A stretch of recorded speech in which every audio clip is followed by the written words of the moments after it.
overall in the whole public school sector that students with disabilities are not well served, so we feel like there's a real sense of urgency that they need more opportunities, parents need choice.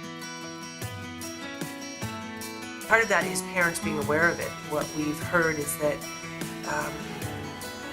over the last 24 or 5 years, I guess, of the charter sector, that there's frequently been a perception for students with disabilities that charters don't serve students with disabilities.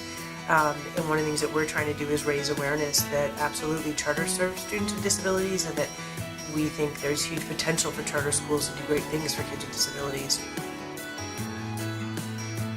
For a parent who's searching for the right setting for their child who has a learning difference of one sort or another, that the charters in general have the ability to be more flexible and accommodating. That's really what drives our work, is how do we create better programs for students with disabilities and leverage the autonomy and nimbleness that charters have to benefit all kids.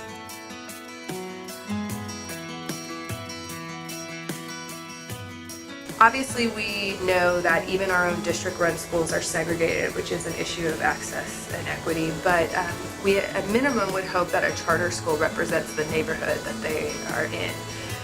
Not only racially and ethnically, but representation of English learners or special education students.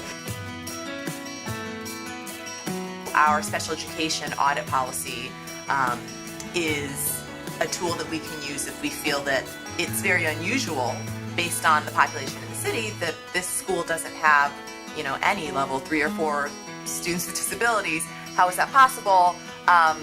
The policy allows us to have conversations with the school, perhaps take a look at their documents, their records, their enrollment, advertising. Is there something happening in the school, again, intentional or unintentional, that might be preventing students with higher needs from even applying? Once the student is already in the school, one thing our office and my team in particular focuses on are you doing all that you can to keep those students?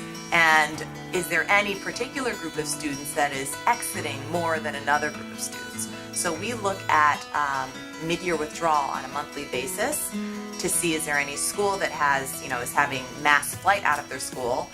Of those students, is it students with disabilities? Is it at-risk students? Is it African-American students? So we're constantly trying to see if there's any outliers. And when there are, we communicate with the school. It's a soft touch at first. Hey, we noticed that, you have 10% mid-year withdrawal of your students with disabilities. This is an outlier. Can you tell us what's going on? Is there something that we don't understand that's going on? And we open the dialogue. If we then find that there is some sort of intentional or unintentional thing that the school is doing, then that may lead to more serious conversations. We may ask to have a what we call a board-to-board meeting, where our board and the school's board and our staff meet and talk about, now that you have this data, what do you plan to do about it?